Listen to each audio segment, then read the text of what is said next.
Thank you, Mr. Speaker. And good afternoon, colleagues. I used to be a pretty good extemporaneous speaker, and then I started getting really stuck for pulling words. I just turned 65, and I think that I'm starting to lose my mind.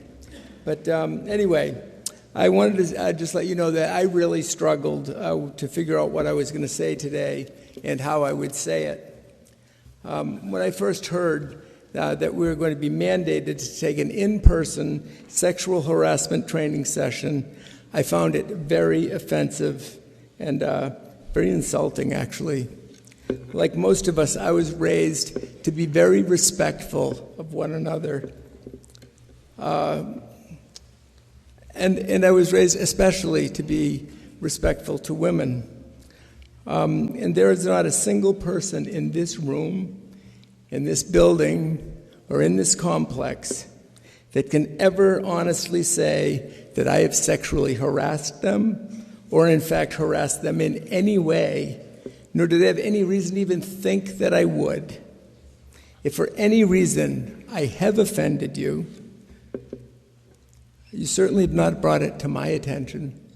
And you haven't brought it to the attention of anyone in authority so that I would have an opportunity to explain myself, to apologize, or otherwise take responsibility. I now feel, and here's where I'm going to go off on the extemporaneous thing, I'm going off my remarks a little bit. After hearing about the practice and precedent and that we're going to get to establish kind of a new one here today, I'm really emboldened to think that, well, first of all, I hadn't considered running next time, but this is going to actually make me kind of want to do that. Is that if the Republicans were to take charge next time, I'm really, really looking forward to having everyone take sensitivity training to the issues that I consider important. Probably one of the most that is really has touched my heart because it was through personal experience is that question of abortion and what happens to a fetus during that abortion.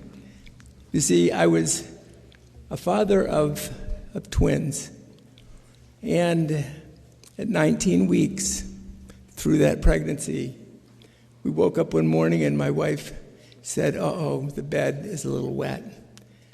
So we went to the hospital, and to make a long story kind of short, her water broke. There were 2 sacs, the water broke. And we went through a very, very painful period of losing a daughter, and I watched her on the monitor, and to see the distress that she was in as she was stillborn. And some may consider it just a blob of cells, but I held her in my hand. She was 9.5 inches tall. She only weighed 13 ounces, but she was perfect in every way. She had eyelashes. She had toenails, fingernails. She had this little fuzz over the top of her body, but she was beautiful. And she was my daughter, and we gave her a name. Then, horribly, they told me that my wife was going septic and that they had to abort the second child. That's a tough thing because we've always been told when the life of the mother is in danger that it's okay to abort, and what was I going to do? So my wife was pretty much out of it, under a lot of medication, and she couldn't make the decision. So I had to make that decision, and we agreed to go forward with it. So for 24 hours, she was put on Pitocin, lots of Pitocin. She was just coming up off the bed.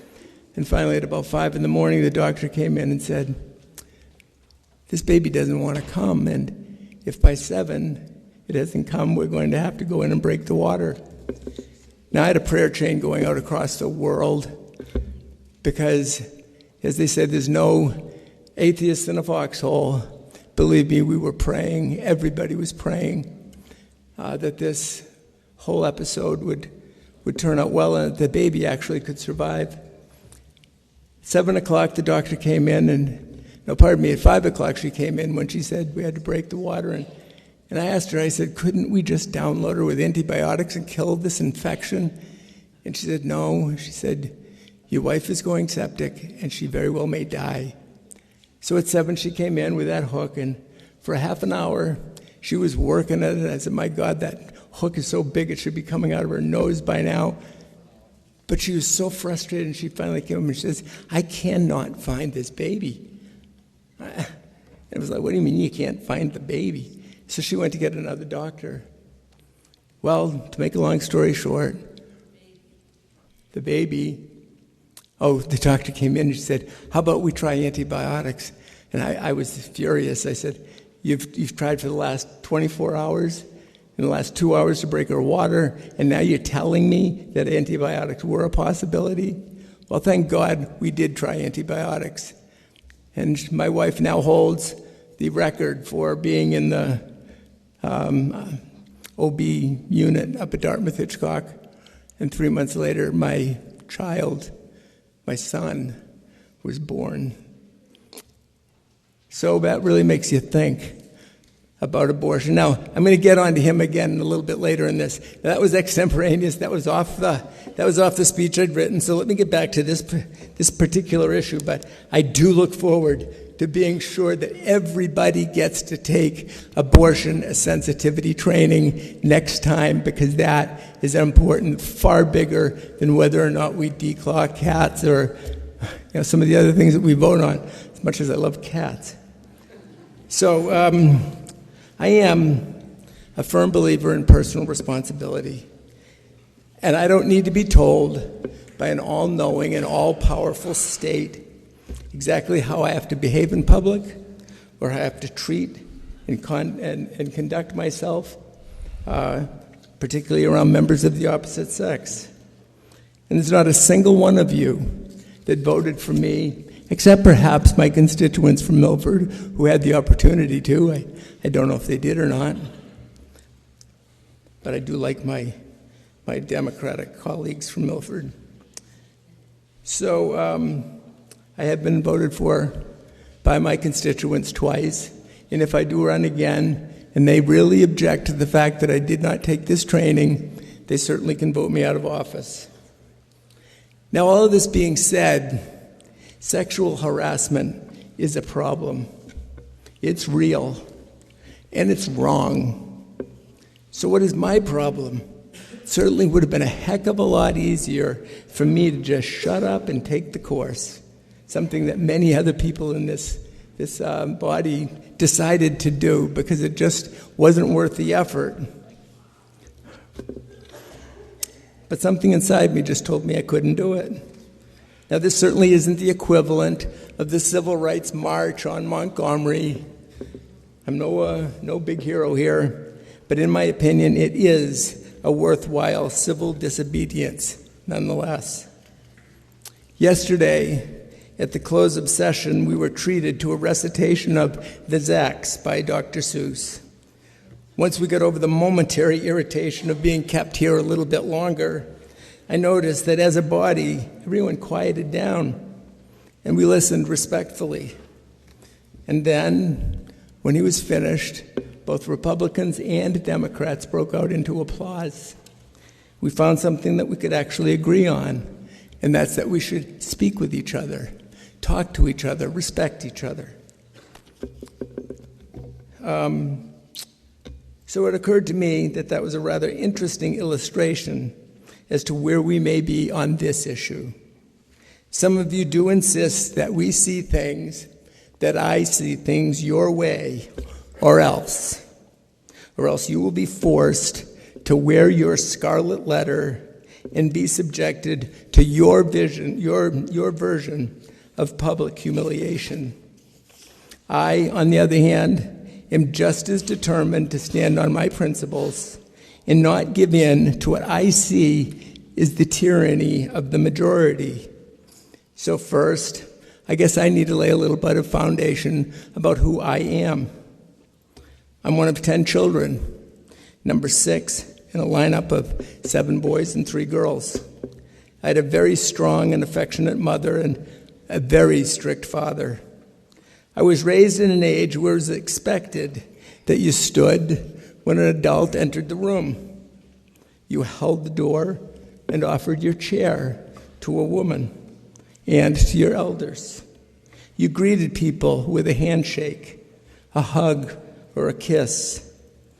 We were raised to be polite, warm, and respectful of one another. I think those of you who have encountered me in the halls, or particularly in the elevators, will know that I'm pretty respectful. I'm warm. I try to reach out, say hello. People say, "How are you?" My answer is, I'm always awesome. And right now, I'm awesome. Okay?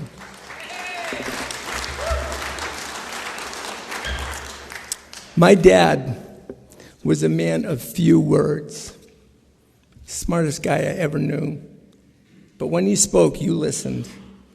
And he had all these anecdotal rules about how we were to conduct ourselves. You treat each other as you would want to be treated yourself. Don't try to build yourself up by tearing someone else down. And if you don't have something to say about somebody, just don't say it. These were pretty simple rules and seemed rather basic. If you happen to hear over one of us swear, well, you were in trouble for that, but he would say, you know, profanity is a sign of limited vocabulary.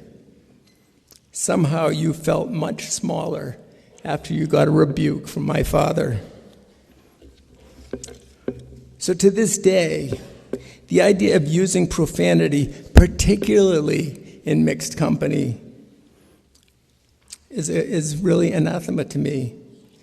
And when it came to dating and girls, he would let us know, remember, every girl is some father's daughter. Now, there was no misunderstanding him here. Dad was very, very protective of his girls. And in particular, he was protective of my youngest sister, who is mentally retarded. My sister is very loving and very trusting, too trusting, actually. Dad and Mom were very concerned for her, particularly how she was going to make it in this world after they were no longer here to protect her. So these lessons were reinforced with us over and over and over again as we grew from childhood to adulthood, and they became ingrained. They're not behaviors we have to think about consciously and say, oh, this is how I have to act in this situation. These were behaviors that are also impossible to learn in a 2-hour sexual harassment training course. Now, at the same time, I had wonderfully strong female role models. Pardon me, I'm starting to have a hard time standing here, but I'll make it. Besides my mom, I had an older sister. My older sister is someone I deeply love and respect, and to whom I am still very close. She was actually sort of like an extra mom. When you have 10 kids, the older daughter is going to really got to step up. And I also had my grandmother. My grandmother was the oldest of 8 and grew up on a farm in Indiana. At the turn of the last century. And she was a no-nonsense woman who was very influential in my life. And believe me, you did not disrespect women around my grandmother. You just didn't do it. I spent every summer between the ages of 3 and 16 with her at her little farm in Walpole, New Hampshire. I just found out the Speaker Pro Tem is from Walpole. My grandfather, who died when I was 7, was the local barber there. And Nana had a small farm raising chickens. She had a huge garden and was heavily involved in the community.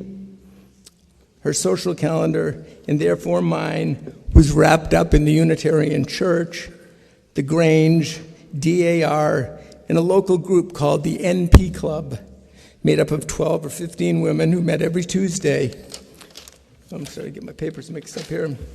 Every Tuesday to socialize and darn socks for the Kern Hatton Home, a nearby orphanage. Nana joked and said there was a time when I was in every will in Walpole. My point here is that throughout my formative years, I was surrounded by strong, independent women for whom I had tremendous love and respect, and from whom I learned lifelong lessons on how to behave. So that's the backdrop and the culture in which I grew up, and those are the values I've tried to teach my boys. My youngest, the one that survived the abortion, has just passed his Eagle Scout board. Andrew didn't become an Eagle Scout in a vacuum. He learned his values at home. I've taught him the same lessons my dad taught all of us. He would say, there are three kinds of people in this world: those who learn by experience, those who learn by the experiences of others, and those who never learn at all. And would say, which one do you want to be?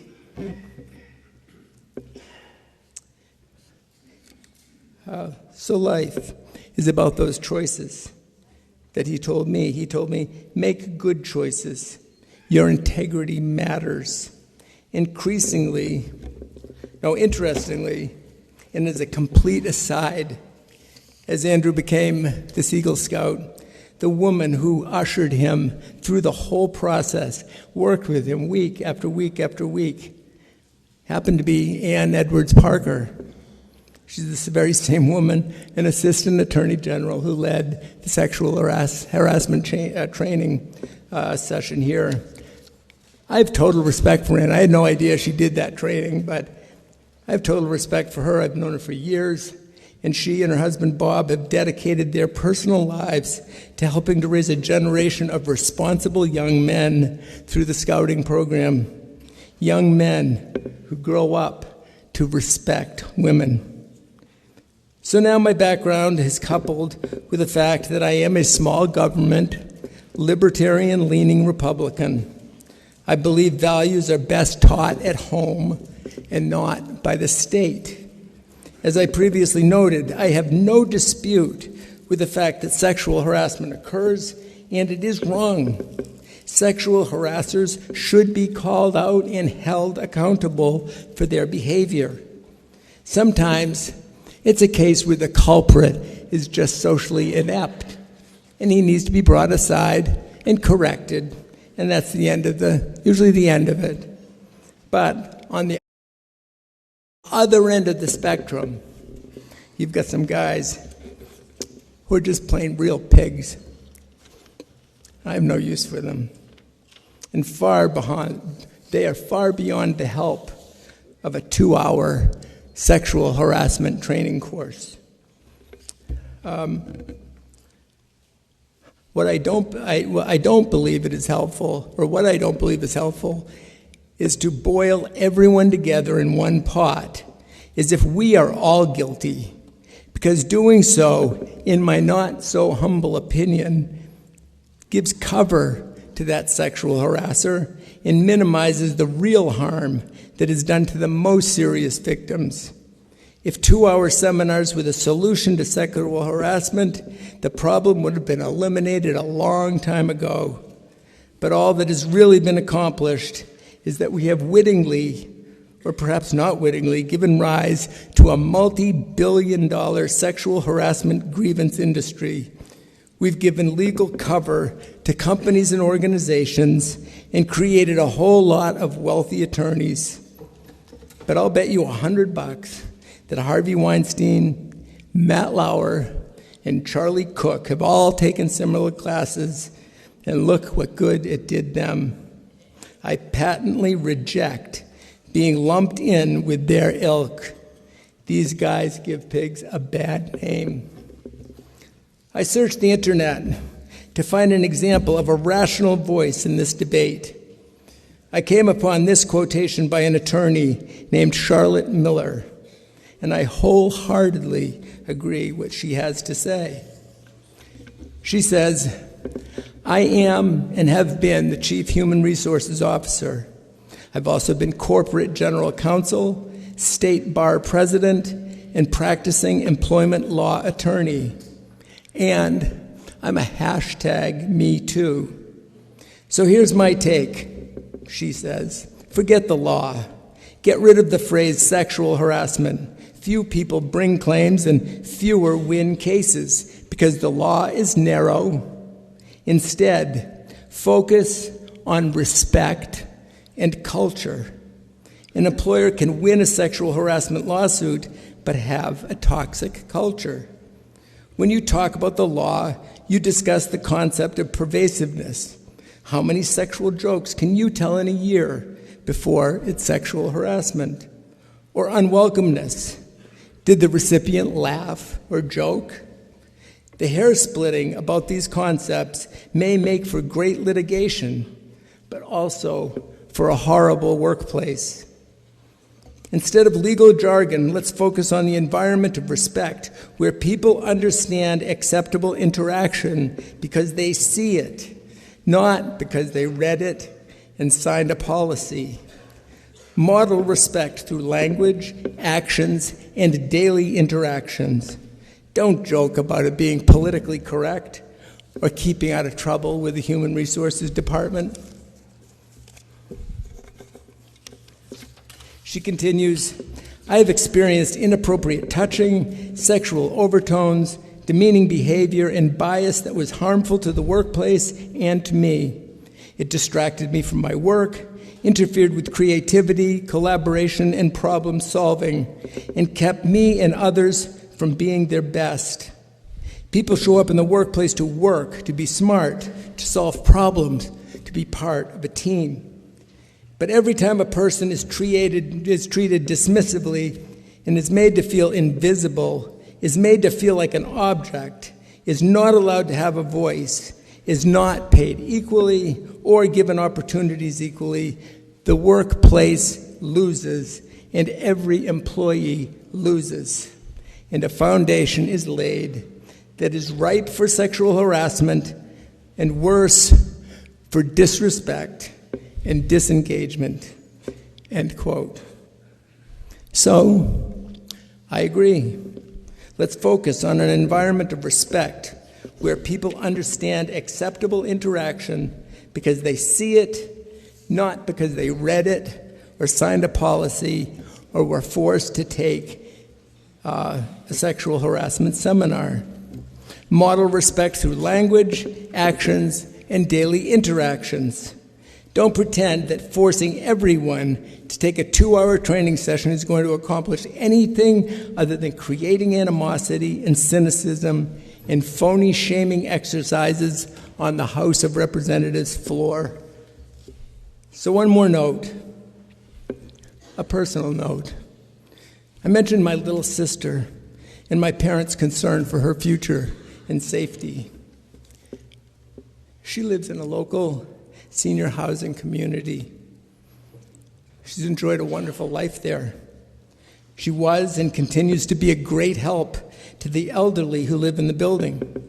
Every day, she gets up at 4 a.m. to drop all the newspapers off at people's front door, not because she has to, but only because she likes to help. It makes her feel needed. She often walks to Cumberland Farms to pick up milk or juice or eggs for folks who can't get out. She is good for them, and they are good for her. But some years ago, a retired policeman who lived there with his wife, a man who has undoubtedly taken multiple 2-hour sexual harassment training courses, this guy took advantage of my sweet little sister's innocence. I don't need to go into the details,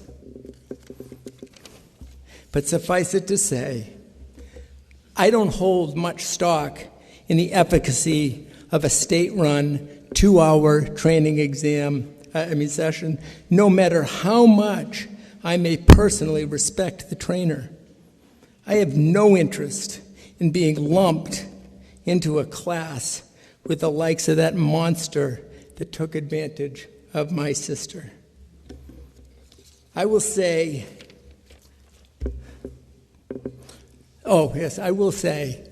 I am perfectly willing to sit down with any member of this body that has a question about my commitment to respect, and my commitment to see that women are treated respectfully when I'm engaged with them.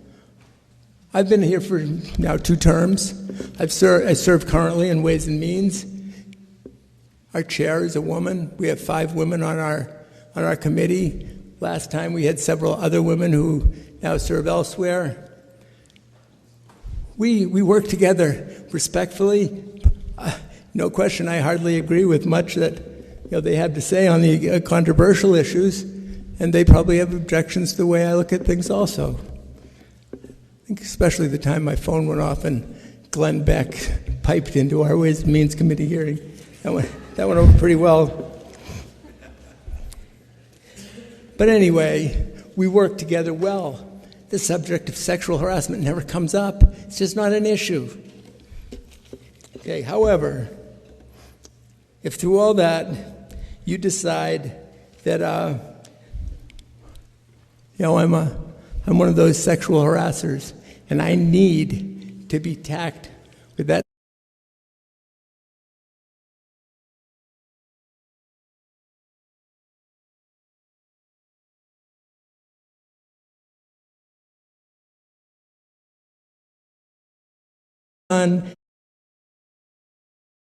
stand up for what he believes. You don't even have to hang me with the other guys, because you know what? I come equipped with my own electric chair. Okay, I did almost forget. There is one more elephant in this room. Now, although far from me to suggest that this might be true, but is it even remotely possible that politically correct gotcha politics has played a part here? No, who'd ever believe something like that could happen? It just doesn't happen, except maybe the people who might believe it also believes that the emperor has got new clothes.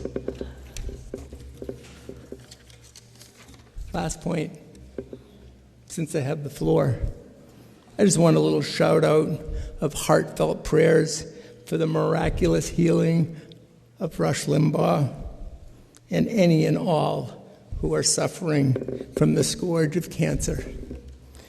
Thank you for your attention. Will the member yield to a question? Yes, I will. The House will be in order.